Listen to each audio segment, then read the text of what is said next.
மீசான் டிவியின் தமிழ் பேசும் உறவுகளை அன்போடு வரவேற்றுக் கொள்கிறோம். இன்றைய பதிவுல 2 விடயங்கள் குறித்து பேசலாம் அப்படின்னு நான் நினைக்கிறேன். ஒன்று 70 கோடி நாட்டிற்கு வரி கட்டாமை, கோட்ஸுக்கு தலை காட்டாமை என்ற குற்றச்சாட்டுல குஷானி கங்கந்த கைது செய்யப்பட்டிருக்கிறாரு. யார் இவ, என்ன நடந்த, ஏது நடந்த அப்படின்னு விஷயத்த பேசுறதோட, அனுராதபுர சிறைச்சாலையினுடைய அத்தியட்சகர் கைது செய்யப்பட்டு விசாரணைக்கு இப்போது உட்படுத்தப்பட்டிருக்கிறாரு. எதனால இது நடந்த என்ன பல்வேறு விஷயங்களை பேசுறது தான் இன்றைய பதிவு. இதுவரைக்கும் எங்களுடைய சேனலை யாரெல்லாம் சப்ஸ்கிரைப் பண்ணலையோ அவங்க எங்களுடைய சேனலை சப்ஸ்கிரைப் பண்ணுவீங்க, பிடித்திருந்தா லைக் பண்ணுங்க. இது சம்பந்தமாக நீங்க என்ன நினைக்கிறீங்களோ அந்த ஒரு விஷயத்தை கண்டிப்பா கமெண்ட்ல சொல்லுங்க அப்படின்னு ஒரு வினயமான ஒரு வேண்டுதலோட வாங்க வீடியோக்குள்ள போகலாம். குஷானி கங்கந்த பேரை கொஞ்சம் வித்தியாசம் இருக்கு இல்லையா? கேரக்டர் ரொம்ப வித்தியாசமானது, வழக்கு ரொம்ப வித்தியாசமானது.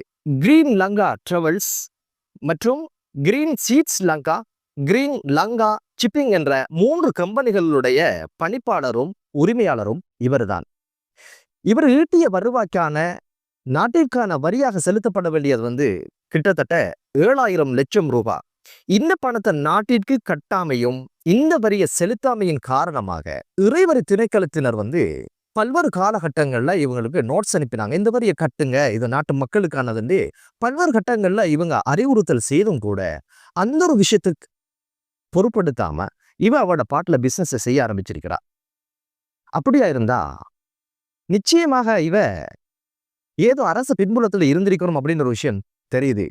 அது என்ன அப்படின்னு பாத்தீங்கன்னா, ரகுலபுரம் மாவட்டத்தினுடைய பாராளுமன்ற உறுப்பினராகவும் ராஜாங்க அமைச்சராகவும் இருந்தவருடைய மனைவி, இவருடைய மனைவிதான் இந்த பெண்மணி.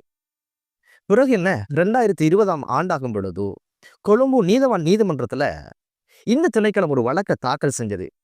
வழக்கை தாக்கல் செஞ்ச பின்னால இந்த வழக்குக்கான தேதி அறிவிக்கப்பட்டும் கூட 3 அழைப்பாணைகள் விடுக்கப்பட்டும் இந்த பெண்மணி செவி சாய்க்கல, மன்றுக்கு போகல, எந்த வழக்குக்கும் அவ முன்னிலையாகல. பிறகு என்ன, ஒரு வாரியாக நீதிமன்றம் இவங்களுக்கு ஒரு திறந்த பிடியாணையை பிறப்பிக்குது. திறந்த பிடியாணை பிறப்பித்ததுக்கு பிறகும் எந்த போலீசாரும் இவங்களை கைது செய்து மன்றுல முன்னிறுத்தல. காரணம் என்ன அப்படின்னு பாத்தீங்கன்னா, எதனால அப்படின்னு பாத்தீங்கன்னா, இவருடைய கணவர் மஹிந்த ராஜபக்ஷக்களோட அரசியல் செஞ்சவர், கோட்டாபய ராஜபக்ஷக்களோட அரசியல் செஞ்சவர், அதுக்கு மேல ரணில் விக்ரமசிங்கோட சேர்ந்து அரசியல் செஞ்சவங்க. அப்படியா இருந்தா வரி கட்டுவாங்களா? எதுவும் நடக்காது, இது ஆச்சரியமான விஷயம் கிடையாது என்றாலும் நீதிமன்றம் திரும்ப திரும்ப இவங்களை எப்படியாவது மன்றுக்கு கொண்டு வரணும் எவ்வளவோ போராடியும் அந்த விஷயத்துல நீதிமன்றம் தோத்து போனது. இதுக்கு பிறகு என்ன, 2020ஆம் ஆண்டு போலீசார் கைது செய்ய மாட்டாங்க. அப்படியாக இருந்தால் நீதிமன்றத்தினுடைய நீதிபதி என்ன பண்ணினாங்கடா, அன்றிருந்த போலீஸ் அதிபருக்கு ஒரு தகவலை எத்தி வச்சாங்க.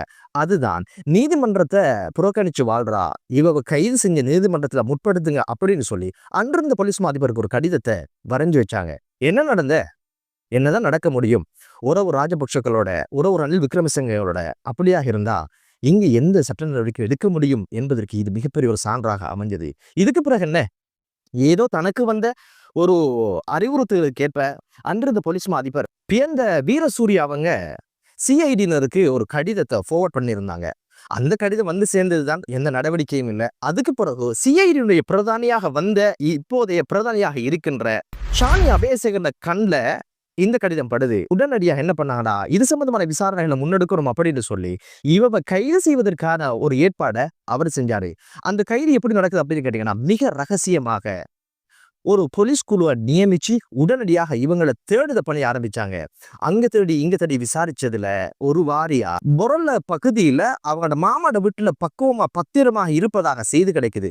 உடனடியாக போலீசார் என்ன பண்ணினாங்கடா, அந்த வீட்டை முற்றுமாக சூழ்ந்து கொண்டு முற்றுகையிட்டு வெளியில போகாதவாறு உள்ள போறதுக்கான ஏற்பாடுகளை செய்ய ஆரம்பிச்சாங்க. கேட் மூடியாச்சு, கதவு மூடியாச்சு, உள்ள ஆட்கள் இருக்கிறதோடு தெரியாத அளவுக்கு ரகசியமாக அந்த வீட்டுல உள்ளவங்க இருக்க ஆரம்பிச்சாங்க. இறுதி என்ன பண்ணினாவ அப்படின்னு கேட்டீங்கன்னா, பின்பகுதியாக ஜன்னல் வழியாக தப்பிக்க முயற்சிக்கின்ற இந்த சந்தர்ப்பத்துல போலீசார் பத்திரமாக பக்குவமாக கைது செஞ்சு அப்படியே சிஐடி கஸ்டடியில எடுக்கிறாங்க. இப்போது அவங்களுக்கான விசாரணை ஆரம்பிக்கப்பட்டிருக்கு. கொஞ்சம் யோசிச்சு பாருங்க. ஒன்று, முறையாக வரி கட்டுறதில்ல. 2வது, வரி கட்டுங்கன்னு சொன்னா கூட கட்டுறது இல்லை. 3வது, அதுக்கான வழக்குக்கு ஆஜராகிறது இல்லை. பிடிவராந்து பிடிப்பிக்கும் வரைக்கும் ஆஜராகல. பிடிவராந்து பிடிப்பிக்கப்பட்டதுக்கு பிறகும் போலீஸ் அதிபர் வரைக்கும் போயும் அவங்க மன்றுக்கு சமூகம் அளிக்கலன்னா எதனால நடந்த அப்படின்னு ஒரு விஷயத்த பாத்தீங்கன்னா, அரசியல்வாதிகளுடைய அனுசரணையும் அவர்களுடைய ஆசீர்வாதம் இருப்பதனாலதான் இந்த ஒரு நிலை இருந்திருக்குது. இப்ப அந்த நிலை மாறி இருப்பதனால அங்க குந்தி இங்க குந்தி முடியாத பட்சத்துல கைது செய்யப்படுகின்ற ஒரு சூழல் உருவாகி இருக்கிறது என்பது ஆரோக்கியமான விடயமாக மீசான் டிவி பார்க்கிறது. இனி யாரை பிடிக்கிற, யார காக்கா பிடிக்கிறது, யார் பரிந்து பேசுவாங்க? எல்லாருக்கும் இப்ப சாவுமணி அடிக்கப்பட்டிருக்குது. பயத்திலும் பீதிலும் ஓடிக்கொண்டிருக்கும் போது இதுல குஷானியை பார்க்கிறதா, கங்கந்தையை பார்க்கிறதா, கங்கார பார்க்கிறதா அப்படின்னு சொல்லி அவரவரை பார்த்து கொள்ளுங்க அப்படின்னு சொல்லி பழைய அரசியல்வாதிகள் எல்லாம் கையை விட்டு கை கழுவுகின்ற ஒரு சூழல் உருவாகி இருக்கிறது என்பது மக்களுக்கு கிடைத்த ஒரு வெற்றி என்பதுதான் மீசான் டிவி பார்க்குது. மற்றொரு விடயம் தான் அனுராதபுர சிறைச்சாலையினுடைய அத்தியட்சகர் கைது செய்யப்பட்டிருக்கிறாரு. ஏன் கைது செய்யப்பட்டாரு அப்படின்னா, உங்களுக்கு தெரியும், சென்ற வெசக் தினத்துல 388 பேரை ஜனாதிபதி பொது மன்னிப்புல ஜனாதிபதி அவர்கள் விடுதலை செஞ்சிருந்தாங்க. இதுக்குள்ள திலகரத்ன அப்படின்ற ஒருவரும் விடுதலையானாரு. அவரு கைது செய்யப்பட்டு உள்ள போனது மே மாதம் 2ஆம் தேதி. இவரு இந்த ஒரு பொது மன்னிப்புல வெளியே வராரு மே மாதம் 12ஆம் தேதி. 10 நாள்ல ஜனாதிபதியினுடைய ஒரு பொது மன்னிப்பு கிடைச்சிருக்கு. உடனடியாக சிஐடியினருக்கு சிஐடியில கம்ப்ளைண்ட் பண்ணாங்க ஜனாதிபதி செயலகம். உடனடியாக விசாரணை ஆரம்பிச்சாங்க. முதற்கட்டமாக என்ன நடந்துச்சு அப்படின்னு பாத்தீங்கன்னா, உடனடியாக குறித்த சிறைச்சாலையுடைய அத்தியட்சகரை சிஐடியினர் கைது செய்து விசாரணை நடத்தி வந்தாங்க. இந்த விசாரணையில தெரிய வந்த விஷயம் என்ன அப்படின்னு பாத்தீங்கன்னா, இந்த ஒருத்தரை மட்டுமல்ல இவங்க விடுதலை செஞ்சிருக்கிறாங்க. இந்த பொது மன்னிப்பு என்ற பேர்ல, ஜனாதிபதி பொது மன்னிப்பு என்ற பேர்ல இவங்க குறித்த தினத்துக்கு முதற் தினமே கிட்டத்தட்ட 20 பேரை அவர்கள் விடுதலை ரகசியமாக செஞ்சிருக்கிறாங்க. இதெல்லாம் அவங்க ஃப்ரீயா செஞ்ச ஒரு வேலைகள் கிடையாது. எதுக்காக செய்வாங்க? ஒரு சிறை கைதி விசாரணை நடத்தி எல்லாமே செஞ்சு உள்ள கொண்டு போயாச்சு. இதுக்கு பிறகு ஃப்ரீயா விடுவாங்களா? தேடி பார்த்ததுல அதுல திலகரத்னவிடம் இருந்து 5 லட்சம் பணம் பெறப்பட்டதாகவும், இது போன்ற ஒவ்வொரு கைதியிடம் 5 லட்சம் தொடக்கம் 10 லட்சம் வரை 15 லட்சம் வரை பணம் பெற்றுத்தான் இந்த விடுதலையை செய்ததாக இப்போது விசாரணைகளை தெரிய வந்திருக்குது. இது மட்டும் இல்ல, இப்ப சிஐடியினர் சந்தேகிக்கிற விஷயம் என்னன்னா, கடந்த வருடமும் இது போன்ற தினத்துல கிட்டத்தட்ட 36 பேரை விடுதலை செய்ததாகவும் அவங்க சந்தேகிக்கிறாங்க. இதுல எவ்வளவு பணங்கள் கைமாறப்பட்டது என்ற பல்வேறு விஷயங்கள் இப்போது விசாரணைக்கு வந்திருக்குது. கொஞ்சம் யோசிச்சு பாருங்களேன். சிறையில கொண்டு வைத்து தண்டனையை கொடுத்தா அங்கேயும் சிறை கைதிகளை வச்சு வியாபாரம் செய்கின்ற ஒரு கலாச்சாரம் உருவாகி இருக்குது. இந்த காலகட்டத்தில் அச்சம் இல்லாம ஆல்ரெடி அமைச்சர்களை சிறைவாசம் சென்றிருக்கிற இந்த சூழல்ல எந்த கூச்சமும் இல்லாம, எந்த அச்சமும் இல்லாம எந்த ஒரு விஷயத்தை செய்வதாக இருந்தால் எவ்வளவு தூரம் அந்த ஊழல் இந்த கலாச்சாரத்துல பயணிச்சிருப்பாங்க என்பது தெரிய வருது.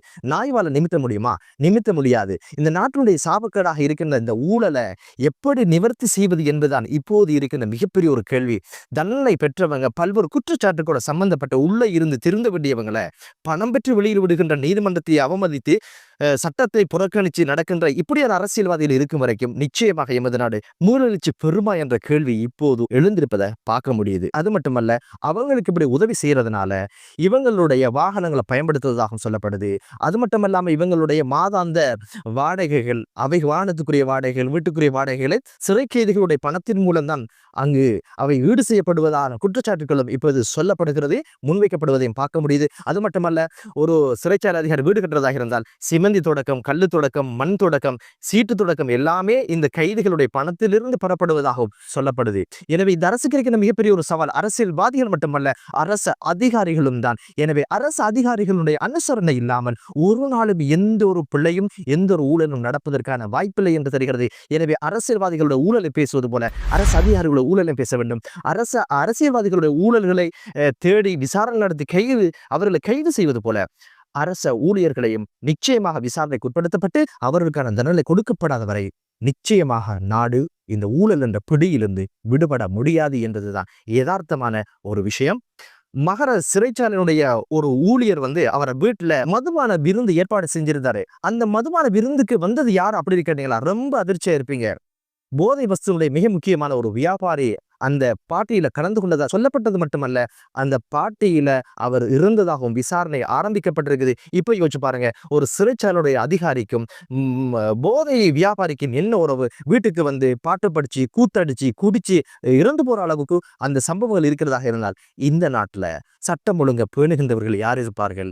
வேலியை பயிரை மீந்தால் எப்படி பயிரை பாதுகாப்பது என்ற கேள்வி உருவாகி இருப்பதனால NPP அரசு இவை அனைத்தும் குறித்தும் உரிய விசாரணைகள் நடத்தி இது போன்ற திருடர்களை உள்ளே தள்ளி சட்டத்தை நடைமுறைப்படுத்த வேண்டும். கால தாமதம் இல்லாமல் அவைகள் நடந்தேறுவதனால் மட்டுமே இந்த குற்றங்கள் குறையும் என்று கூறி நிச்சயமாக பல்வேறு கைதுகள் இதற்கு பிறகு வருகின்ற காலங்களிலே இடம்பெறலாம். எனவே இந்த வரியை கட்டாத மன்றுக்கு தலை காட்டாமல் பதுங்கி இருந்த பெண்ணுக்கு எதிராக சட்ட நடவடிக்கை எடுக்கப்படுவதோடு இது போன்ற அதிகாரிகளுக்கு எதிராகவும் சட்டம் நடைமுறைப்படுத்தப்பட வேண்டும் என்று கூறி மற்றொரு காணொலியிலே உங்கள் அனைவரையும் சந்திக்கும் வரை விடைபெறுகிறேன். நன்றி.